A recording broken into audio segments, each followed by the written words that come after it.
everyone and good morning. How are you? Hope all of you are fine and I am also fine. I am Moshammad Romana Akhtar, Assistant Teacher, Milestone Preparatory KG School, welcoming all of you to my another online class. Hope you are doing your online classes and studying at your home regularly, right? And you also know that at the beginning of our class, we will go through our previous lesson. And what was our previous lesson? Our previous lesson was tense. We learned a question from that lesson and the question is, what is tense? How many kinds of tense are there? Give examples. Okay, now if I ask you what is tense, what will be the answer? The answer will be like that. Tense of a verb shows the time of an action. তার মানে হচ্ছে যে টেন্সটা কি কোনো কাজ করার যে সময়টা সেটাই হচ্ছে টেন্স। তার মানে কোনো একটা কাজ আমরা যেই সময়টাতে করি সেই সময়টাই হচ্ছে আমাদের টেন্স। এবং how many kinds of tense are there? There are 3 kinds of tense. What are those? They are present tense, past tense and future tense. এই কোয়েশ্চেনটাই আমরা কি করেছিলাম আমাদের লাস্ট ক্লাসে কমপ্লিট করেছিলাম। আশা করি তোমরাও বাসায় কমপ্লিট করেছো। Now as we revised our previous lesson, we will know what is our today's learning outcomes, what we can learn from our today's class. So let's have a look to our today's learning outcomes. Today's learning outcomes. The first one, students will be able to know about present, past and future tense. They can identify tense, and the last one, they can understand differences between tense. তার মানে হচ্ছে যে আজকের ক্লাসটা করার পর তোমরা কি কি জানতে পারবে? তোমরা present tense, past tense and future tense সম্পর্কে জানতে পারবে। লাস্ট ক্লাসে আমরা জেনেছিলাম যে টেন্স কত প্রকার, এই 3 প্রকার। কিন্তু আজকে কি করতে পারবো? এই ক্লাসটা শেষে আমরা এই 3 প্রকার সম্পর্কে আরো বিস্তারিত জানতে পারবো। They can identify tense, তার মানে তোমরা কোনটা কোন সেন্টেন্সটা কোন টেন্সের মধ্যে যাচ্ছে সেই জিনিসটাও তোমরা বুঝতে পারবে ক্লাসটা শেষে। এবং সর্বশেষ they can understand differences between tense, তার মানে কোন টেন্সটা, যেমন একটা টেন্স হবে প্রেজেন্ট, আরেকটা পাস্ট, আরেকটা ফিউচার, কেন কোনটা এক এক টেন্সের মধ্যে পড়ছে সেই জিনিসটাও আমরা কি করতে পারবো আজকে ক্লাস শেষে জানতে পারবো। তাহলে কি করতে হবে এখন? যেহেতু আমরা লার্নিং আউটকামসও জেনে ফেললাম, এখন আমরা কপি, পেন্সিল, রাবার, ইরেজার যা প্রয়োজন সবকিছু নিয়ে রেডি হয়ে যাব আমাদের CW নাম্বারের জন্য। Okay students, you have your copies at your hand right now. So at first write the topic. Today's topic is tense, lesson 11, page 30. And the question that we are going to learn today, the question is from exercise B, what is present, past and future tense? এই একই প্রশ্ন তোমরা যখন বইটা খুলবে বইয়ের মধ্যে দেখবে বাংলায় লেখা আছে, কিন্তু পরীক্ষার সময় কি হবে? পরীক্ষার সময় কোয়েশ্চেন পেপারে আমাদের কোয়েশ্চেনটা থাকবে ইংরেজিতে। এজন্য আমি বোর্ডে কি করলাম, ইংরেজিতে লিখে দিলাম, যেন পরীক্ষার সময় যদি এই কোয়েশ্চেনটা আসে তোমাদের কোনো প্রবলেম না হয় বোঝার ক্ষেত্রে। তাহলে আমাদের প্রশ্নটা কি আছে? What is present, past and future tense? তার মানে প্রেজেন্ট, পাস্ট এবং ফিউচার টেন্স কাকে বলে? প্রথমেই আমাদের কি আছে? Present tense. তাহলে দেখো আমি যদি বলি প্রেজেন্ট টেন্স, এই শব্দটা বলতে কি বোঝায়? এই শব্দটা বলতে বোঝায় বর্তমান কাল। বর্তমান কাল মানেই হচ্ছে সময়। তার মানে প্রেজেন্ট টেন্সের মানে কি দাঁড়াচ্ছে? বর্তমান সময়। আর আমি কি বলেছিলাম যে আমরা যেই কাজটা করি সেই কাজটা আমরা যেই সময় করি সেই সময়টাকেই টেন্স বলা হয়। আমরা টেন্সের সংজ্ঞায় গতকাল পড়েছিলাম, তাই না? তাহলে এখন যদি আমি একটু গুছিয়ে বলতে যাই তাহলে কি হবে? যে কাজ বর্তমানে সম্পূর্ণ হয় বা হচ্ছে বোঝায় সেটাই হচ্ছে আমাদের টেন্স। যেমন এখন তোমরা কি করছো? এখন তোমরা ক্লাস করছো, আমার ক্লাসটা করছো, তাই না? এই যে সময়টা, এই সময়টা হচ্ছে আমাদের বর্তমান। তারপর যেমন গতকালকে কি করেছিলে? তোমরা আরো একটা ক্লাস করেছিলে, সেই ক্লাসটা ছিল টেন্সের উপরে, টেন্স কাকে বলে এবং কত প্রকার কি কি। সেটা কি হয়ে গেছে? পার হয়ে গেছে, শেষ হয়ে গেছে। গত মানে হচ্ছে যেটা অলরেডি শেষ হয়ে গেল। তাহলে সেটা হচ্ছে আমাদের পাস্ট, যেই সময়টা আমরা অলরেডি কাটিয়ে ফেলেছি, যেই কাজটা আমরা অলরেডি করে ফেলেছি, সেটা হচ্ছে আমাদের পাস্ট টেন্স। এবং আগামীকাল কি হবে, তোমরা নতুন আরেকটা ক্লাস করবে। ফার্স্ট ক্লাসে আমরা টেন্স কাকে বলে, কত প্রকার, কি কি শিখেছি। আজকের ক্লাসে আমরা কি শিখছি, যে ওই প্রকারভেদগুলোর বিশ্লেষণ শিখছি। এবং আগামীকাল কি হবে, তোমরা নতুন আরো কিছু শিখবে, সেটা হচ্ছে তোমাদের ফিউচার, তার মানে ভবিষ্যৎকাল। তাহলে কি বোঝা যাচ্ছে, যে বর্তমান যে সময়টা সেটা হবে আমাদের প্রেজেন্ট, যেটা আমরা অলরেডি পাস করে ফেলেছি, কাটিয়ে ফেলেছি, সেটা হবে আমাদের পাস্ট। এবং ভবিষ্যতে যে সময়টা আসবে সেটা হবে আমাদের ফিউচার। আমি যদি আরো একটা উদাহরণ দিই তাহলে তোমরা ভালো করে বুঝবে। যেমন আমরা বর্তমানে একটা কঠিন সময় পার করছি। এখন কি হচ্ছে, আমরা স্কুলে আসছি না, তাই না? একটা সময় ছিল যখন আমরা কি করতাম, প্রতিদিন সকালে ঘুম থেকে উঠে বই খাতা প্যাক করে স্কুলে চলে আসতাম, তাই না? স্কুলে এসে টিচারের সামনে ক্লাসরুমে বসে ক্লাস করতাম। কিন্তু এখন কি করতে হচ্ছে, এখন আমাদের ফোনের সামনে, ল্যাপটপের সামনে, কম্পিউটারের সামনে বসে ক্লাস করতে হচ্ছে, অনলাইন ক্লাসেস। তাহলে এখন যে আমরা ক্লাসটা করছি অনলাইনের মাধ্যমে, এটা হচ্ছে আমাদের প্রেজেন্ট। কিন্তু আমরা একটা সময় ছিল যখন আমরা স্কুলে আসতাম, সেটা অলরেডি পার হয়ে গেছে, এখন আসতে পারছি না, তাহলে সেটা আমাদের পাস্ট। কিন্তু আমরা এটাই আশা করি যে ইন ফিউচার কি হবে, আবার একটা সময় আসবে যখন আমরা আবারও আগের মতো বই খাতা প্যাক করে স্কুলে চলে আসবো ক্লাসের জন্য, সেটা হচ্ছে আমাদের ফিউচার। আমরা আশা করি ওই সময়টা আসবে, ওই সময়টা আমরা কাটাবো। ঠিক আছে, তাহলে নিশ্চয়ই তোমরা বুঝতে পারছো যে পাস্ট, প্রেজেন্ট আর ফিউচারের মধ্যে পার্থক্যটা কি। এখন আমি তো তোমাদের উদাহরণের মাধ্যমে বুঝালাম যে এইভাবে আমরা যে past, present tense, future tense হচ্ছে। কিন্তু পরীক্ষার কপিতে তো আমরা এইভাবে লিখতে পারবো না। পরীক্ষার কপিতে কি করতে হবে, সুন্দরভাবে এগুলোকে সংজ্ঞায় রূপান্তর করে লিখতে হবে। তাহলে যদি আমি সংজ্ঞা আকারে বলতে যাই তাহলে কি হবে, প্রেজেন্ট টেন্সের সংজ্ঞাটা কি হবে, তোমরাও ট্রাই করবে বলার জন্য আমার সাথে। যে কাজ বর্তমানে সম্পূর্ণ হয় বা হচ্ছে বোঝায় তাকে প্রেজেন্ট টেন্স বলে। তাহলে এটা যদি প্রেজেন্ট হয়, পাস্ট কি বলেছি, যেটা পার হয়ে গেছে, অলরেডি হয়ে গেছে, তাহলে সংজ্ঞাটা কি হতে পারে, যে কাজ অতীতে সম্পূর্ণ হয়েছিল বোঝায় সেটা হচ্ছে আমাদের পাস্ট টেন্স। এবং ফিউচারটা কি হবে, যে কাজ ভবিষ্যতে সম্পূর্ণ হবে বোঝায় সেটা হচ্ছে আমাদের ফিউচার টেন্স।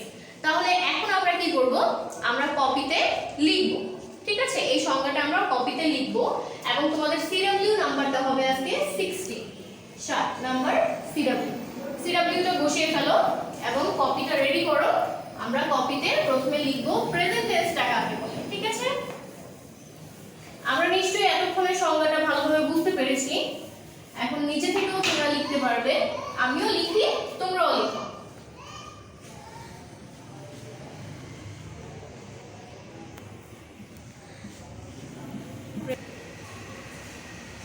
প্রেজেন্ট টেন্স সংজ্ঞাটা কি বলেছি, যে কাজ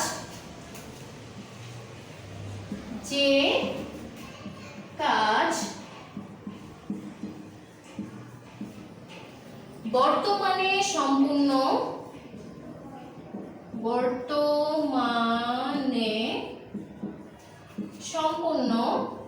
দন্ত স ময় প ন ন, বানান যেন ভুল না হয় সেদিকে খেয়াল রাখবে।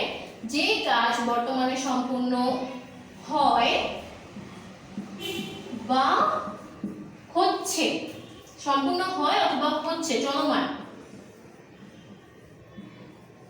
হচ্ছে বোঝায়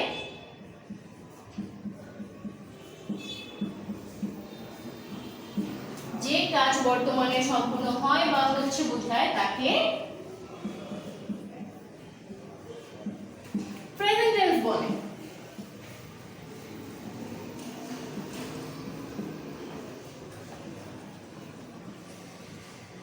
প্রেজেন্ট টেন্স বলে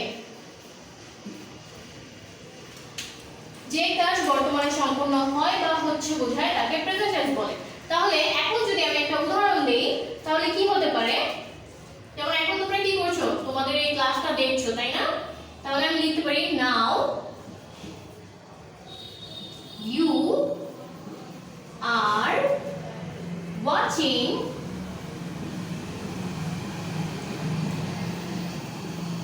watching your online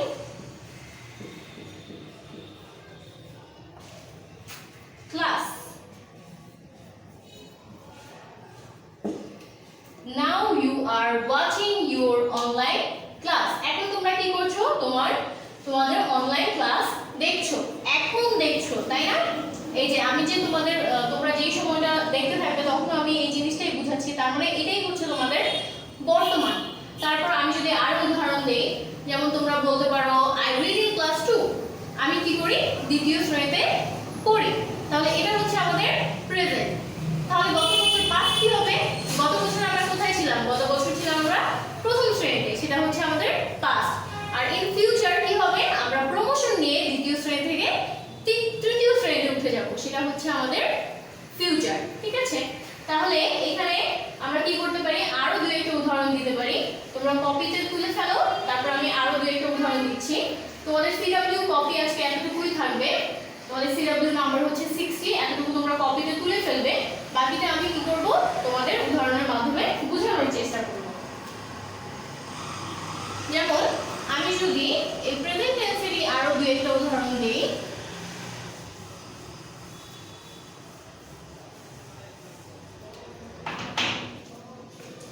আমি যদি লিখি I am reading a book, আমি কি করছি? একটা বই পড়ছি, তার মানে এখন পড়ছি, এটা হচ্ছে আমার প্রেজেন্ট। তারপর আমি যদি বলি he goes to school, সে স্কুলে যায়, এটাও হচ্ছে কি আমার প্রেজেন্ট। তার মানে বর্তমান যে সময়টা চলছে সেই সময়টাই হচ্ছে আমার প্রেজেন্ট। বর্তমানে আমি যেই কাজগুলো করছি সেই কাজটা আমি যেই সময়ে করছি সেটাকে টেন্স বলা হয়। মেইন কথা হচ্ছে কোনো একটা কাজ যখন সম্পূর্ণ হয় সেই সময়টা, কাজটা যেই সময় সম্পূর্ণ হচ্ছে সেটাকে আমরা টেন্স বলবো। তাহলে আমরা তো প্রেজেন্ট টেন্সটা বুঝতেই পারলাম।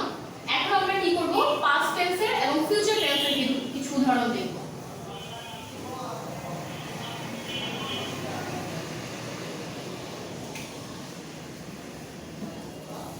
পাস্ট টেন্স, পাস্ট টেন্সের সংজ্ঞাটা কি বলেছিলাম? যে সব কাজ অতীতে সম্পূর্ণ হয়েছিল বোঝায় তাকে পাস্ট টেন্স বলে। একটা খুবই কমন একটা উদাহরণ আছে যেটা আমরা বইয়েও সবসময় পেয়ে থাকি এবং উদাহরণটা একটু সহজ, এর জন্য আমরা ইউজও করে থাকি বেশি। যেমন I ate rice, আমি ভাত খেয়েছিলাম, এটা হচ্ছে আমাদের পাস্ট টেন্স। এর প্রেজেন্ট হচ্ছে ইট, খাওয়া, কিন্তু এই ওয়ার্ডটার মানে হচ্ছে খেয়েছিলাম, তার মানে অলরেডি খাওয়া শেষ, অলরেডি কাজটা সম্পূর্ণ হয়ে গেছে, তাহলে এটা কি? Past tense. তারপর যদি আমি বলি I went to market, আমি কোথায় গিয়েছিলাম? আমি মার্কেটে গিয়েছিলাম।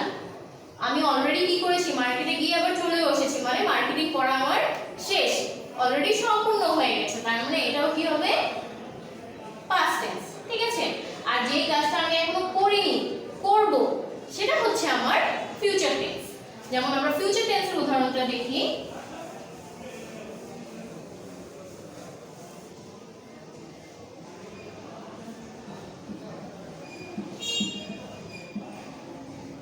Future tense,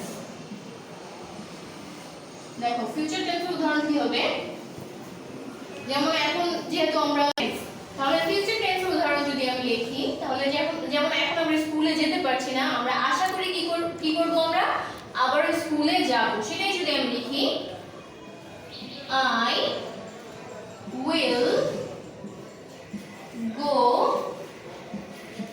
to school again, তার মানে কি?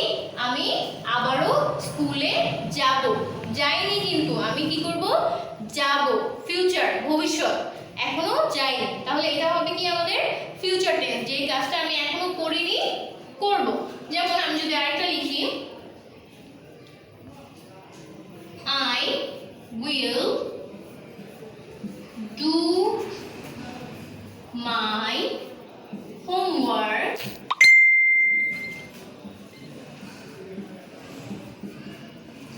after breakfast.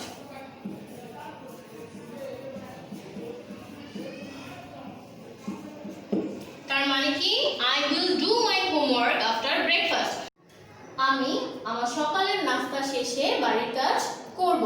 তার মানে কি আমার নাস্তা শেষ হওয়ার পর আমি বাড়ির কাজটা করব, এখনো করিনি। তার মানে এটাই হচ্ছে আমাদের ফিউচার, যে কাজটা এখনো করা হয়নি, সম্পূর্ণ হয়নি, সম্পূর্ণ হবে, সেটা আমাদের future tense.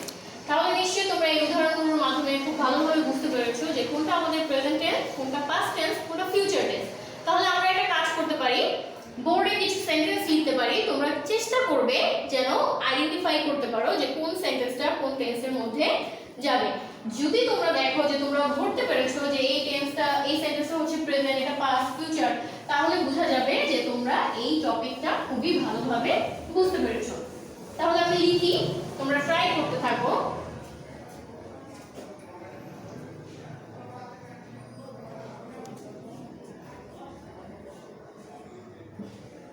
I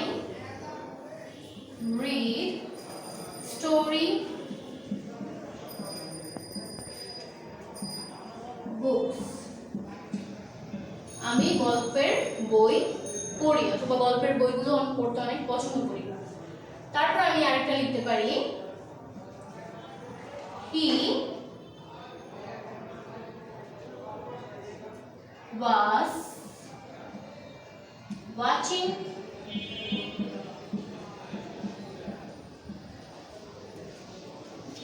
TV. Say TV দেখছিল। আরেকটা লিখতে পারি, they will play football. তাহলে দেখো তো প্রথম সেন্টেন্সটা কি হবে, I read story books। এটা দিয়ে কি বোঝানো হচ্ছে যে আমি গল্পের বই পড়ি। এটা দিয়ে কি আমাদের এমন কিছু বলা হয়েছে যে আমি পড়েছিলাম অথবা পড়ব? নিশ্চয়ই না। তাহলে এটা আমাদের কি হবে? এটা হবে আমাদের প্রেজেন্ট টেন্স। এবং পরবর্তীতে কি আছে, he was watching TV। Say TV দেখছিল। তার মানে কি তার টিভি দেখা অলরেডি শেষ। তাহলে এটা আমাদের কি হচ্ছে? এটা হচ্ছে আমাদের, নিশ্চয়ই তোমরা বুঝতে পারছো, এটা হচ্ছে আমাদের পাস্ট টেন্স। এবং সর্বশেষ আমি লিখেছি they will play football। তারা ফুটবল খেলবে। তারা এখনো খেলতে যায়নি, তারা কি করবে? ফুটবল খেলবে। তাহলে এই কাজটা আরো পরে সম্পূর্ণ হবে। তাহলে এটা হচ্ছে আমাদের ফিউচার টেন্স। ঠিক আছে? তাহলে নিশ্চয়ই আশা করি আমি যে তোমরা এখন কি করতে পারবে, সহজেই এই তিনটা সংজ্ঞা নিজে থেকেও লিখতে পারবে। বই আবার যখন তোমরা বই থেকে পড়বে তখন তো তোমাদের ক্লিয়ারই হয়ে যাবে। তাহলে আজকের ক্লাসে আমরা কি কি পড়লাম? আজকের ক্লাসে আমরা পড়লাম প্রেজেন্ট টেন্স কাকে বলে, পাস্ট টেন্স কাকে বলে, ফিউচার টেন্স কাকে বলে, এবং উদাহরণগুলোর মাধ্যমে সেটা আমরা বোঝার চেষ্টা করলাম। আজকের ক্লাসে তোমরা যাই পড়েছো সেটা অবশ্যই বাসায় পড়তে হবে। তাহলে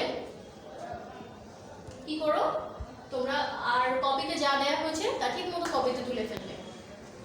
তাহলে আজকের ক্লাসে আমরা টেন্স সম্পর্কে যাই শিখলাম তা আমরা কি করব, বাসায় আবারও ভালোভাবে পড়বো যেন আমাদের ভালো করে কমপ্লিট হয়ে যায়। তাহলে তোমরা সবাই তোমাদের বাসার পড়াটা নিয়ে নাও। বাসায় কি পড়া থাকবে আজকে? Exercise B page 31 learn.